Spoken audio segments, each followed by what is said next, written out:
anda perlukan satu bantuan ataupun satu boost untuk memastikan bila anda pergi interview je, anda akan dapat that job. Klik butang subscribe dan juga ikon loceng untuk tidak ketinggalan tips-tips hebat dari kami. Assalamualaikum dan salam sejahtera. Bertemu kembali kita dalam satu lagi episod Budget Best bersama saya, hos anda, Sabri Hassan. Baiklah, dalam suasana keadaan ekonomi sekarang ni, kita jangkakan negara kita akan mengalami kemelesetan ekonomi. Syarikat-syarikat tak akan hire orang dengan banyak. So, situasi agak genting kepada lepasan-lepasan T ataupun lepasan-lepasan sekolah yang baru graduate, yang baru habis. Sebabnya, dah lah kalau kes time-time biasa pun memang ada masalah pengangguran.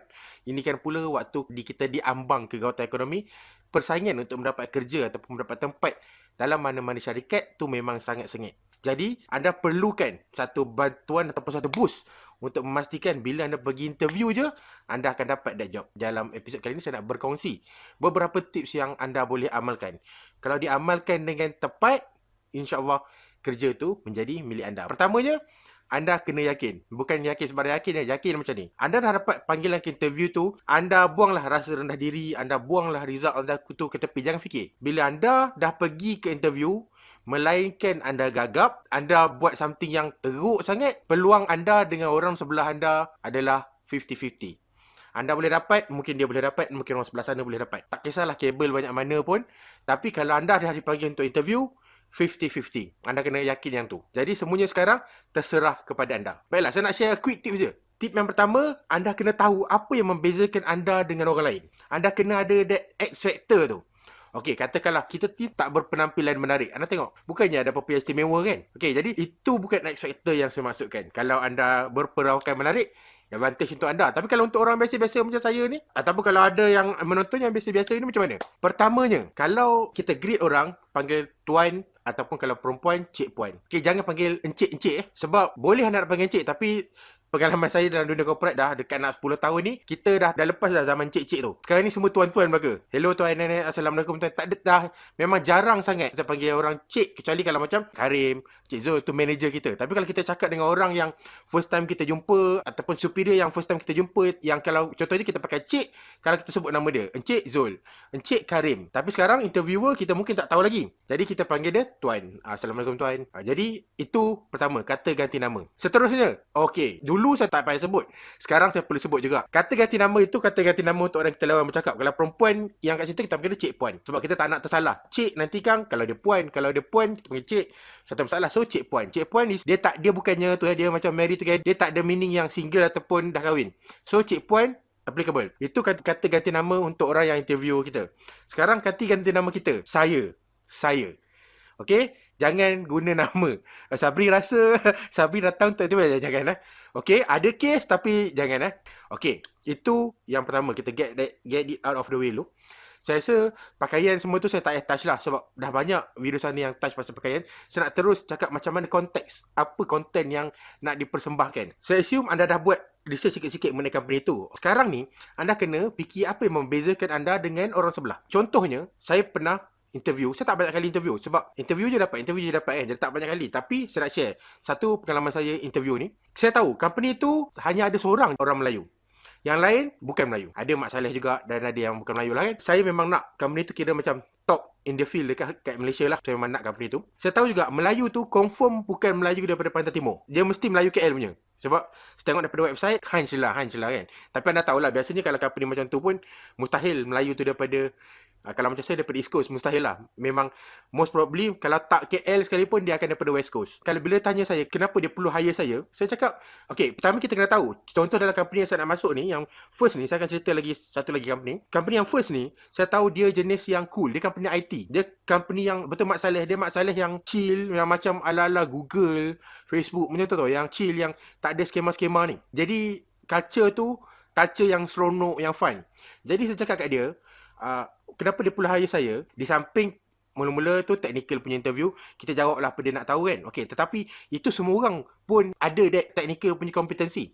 Yang membezakan saya adalah saya cakap dia, why dia perlu hire saya adalah sebab you are losing out a lot because Malaysia is a big country. Saya cakap dia, tapi most of your staff are from the West Coast. you tak ada staff daripada East Coast. East Coast Malaysia have a lot of nice place. I saw that dia pernah conduct dia punya team building dekat Langkawi. Kemudian kita stalk Facebook staff-staff lain, diorang pergi bercuti dekat sebelah-sebelah West Coast, Batu Cave, etc.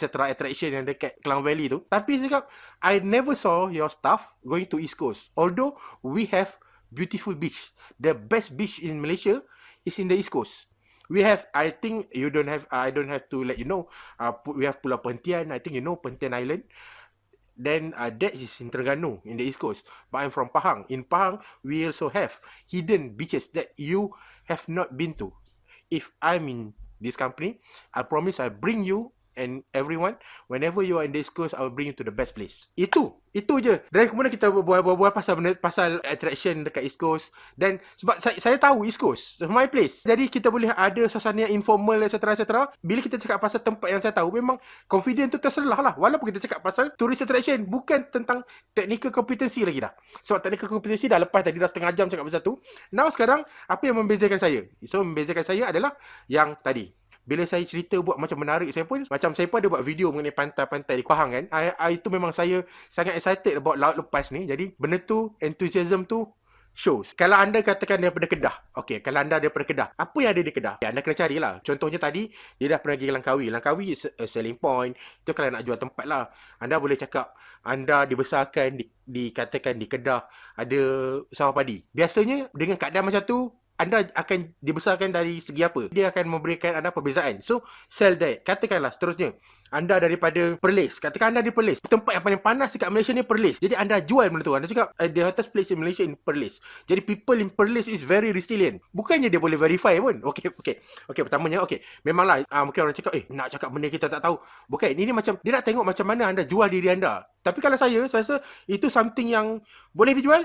Perlis, tempat yang paling panas di Malaysia adalah di Perlis. Dan dia cakap, jadi sebab tu orang Perlis very resilient, very tough. Anda boleh jual macam tu. Katakan anda pula orang Perak. Anda cakap lah, the wettest place in Malaysia is in Perak. Bukit Larut, Maxwell Hill. Jadi anda cakap, kenapa benda tu menjadikan anda orang yang meet the requirement, yang berbeza? Okay, nampak tak? Kalau anda orang KL, anda jual lah cosmopolitan, etc. kan? Saya rasa I make my point there. Itu point yang pertama. Point yang kedua, saya nak share, bila saya dah 2 tahun, 1 tahun 8 bulan to be exact, dekat company yang tadi tu. Sebelum saya nak cerita tentang interview saya yang kedua, dengan company yang kedua, saya nak share satu lagi yang last. Kerja dekat company yang tak ramai orang Melayu ni, seronok, best. Okay je, not bad. Tapi expectation anda kena betul. Saya masuk situ sebab saya nak belajar. Memang I learn a lot. Jadi biasanya kalau anda masuk company-company macam ni, you will learn a lot. Cuma anda tak boleh manja. Anda tak boleh malu bertanya. Anda cakap nanti kalau cakap, taklah diorang ni lebih nak cari kaum sendiri ataupun dia tak nak orang Melayu ni. Tak, salah. Itu persepsi yang salah. Diorang memang nak cari, sentiasa mencari orang Melayu yang kompeten. Kalau anda dijadikan balaci atau kuli, that's different story. Kalau dalam promotion tu different story. Tetapi kalau untuk hire, they need you. They need people like us. Sebab market yang paling besar kat Malaysia ni adalah kita. Satu. Keduanya, dia sentiasa memerlukan interface dengan government ke dengan apa-apa, banyak memerlukan interface. Jadi bila nak interface dengan organisasi-organisasi yang ada dekat Malaysia ni, dia kebanyakannya akan tolak kita. Jadi they need a competent people like us. Jadi kalau you boleh demonstrate yang you competent, dia tak akan ada hesitation. Dia boleh ambil you lebih cepat, dia decide nak ambil you daripada orang yang sama bangsa dengan dia untuk entry level job ni. Don't worry. Tapi jangan manja, jangan malu bertanya, hati kena kental. Dan jangan expect yang bukan-bukan. Anda kena tahulah tempat anda kat mana. Do your work, learn as much as possible. Terusnya, interview saya yang kedua. Interview saya kedua, macam mana saya nak, apa strategi saya waktu tu? Strategi saya pada ketika itu adalah, saya nak tunjukkan dia sebab saya ada experience kerja dia sikit. Kemudian, bila kita cerita apa kita buat, etc. Saya tak nak cerita waktu dekat universiti, saya join club ni. Itu macam, saya nak demonstrate saya ada experience kerja, walaupun sedikit, setahun, 8 bulan. Jadi, saya tak boleh sentuh sangat dari universiti. Sentuh sikit-sikit boleh lah. Tapi saya pun bukan aktif sangat dekat kelab-kelab kat universiti. Jadi, apa yang saya buat adalah, saya cakap, saya buat ni. Dia tanya kenapa sebab macam tu. Sebab saya cakap dengan dia, saya nak faham macam mana bos saya fikir. Saya buat macam tu sebab saya nak ada feeling jadi bos. Sebab saya nak tahu macam mana bos saya berfikir. Jadi, saya boleh serve bos saya better. Bila dia dengar macam tu, wow. Dia macam, saya rasa dia tak pernah dengar jawapan macam tu. Dan, saya tahu dah, saya dah seal the deal at that time lah. Anda kena ada strategi. Apa yang membezakan anda?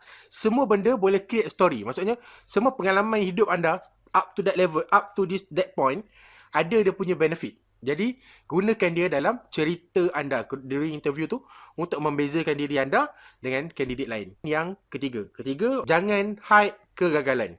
Jangan hide pain point. Macam saya ada juga, sebab company ni, especially kalau anda masuk dekat entry level, dia kalau dapat orang yang dah siap 100%, okay, dia boleh ambil, tapi kena perfect betul lah. Tapi biasanya dia akan cari kelemahan. Kalau dia tak jumpa kelemahan, dia akan buat kelemahan tu. Maksudnya budak ni okey, tapi dia ada tapi. Jadi lebih baik anda bagi dia tapi tu. Jadi anda boleh kontrol apa tapi tu. Jadi kalau macam saya ada satu kelemahan yang saya memang purposely letakkan dalam background saya. Kemudian dia tanya about that. Okay, nenek. Okay, dia termakan umpan lah. Actually, saya letak je. Saya tak hide. Tapi saya tak bercadang pun nak suruh dia tanya. Tak tanya lagi bagus. Tapi dia tanya. Okay, dia tanya. Kemudian saya cakap, yes, nenek. I consider itself my personal failure. Dia cakap, it's okay. No problem. Tapi cakap, no. It's not okay for me. Actually, but it's a lesson learned. I learned that, nenek. Jadi, mungkinlah nampak kita accept that failure dan kita belajar daripada failure ataupun weakness yang kita ada. Don't try to hide failure. Jangan tipu about failure, about apa sekalipun. Just speak the truth dan tunjuk that you learn your lesson. Okay, dalam episod seterusnya, saya akan berkongsi tips untuk anda temuduga dengan syarikat besar pula. Sebab syarikat besar, contoh macam syarikat JLC, dia ada additional step. Dia ada lain. Dia mungkin ada 2-3 layer yang anda perlu lepasi. Jadi, dia perlukan satu session khas. Jangan lupa, tunggu episod akan datang di mana saya akan berkongsi tips-tips untuk interview dengan syarikat besar pula. Sampai jumpa lagi dalam episod akan datang. Assalamualaikum.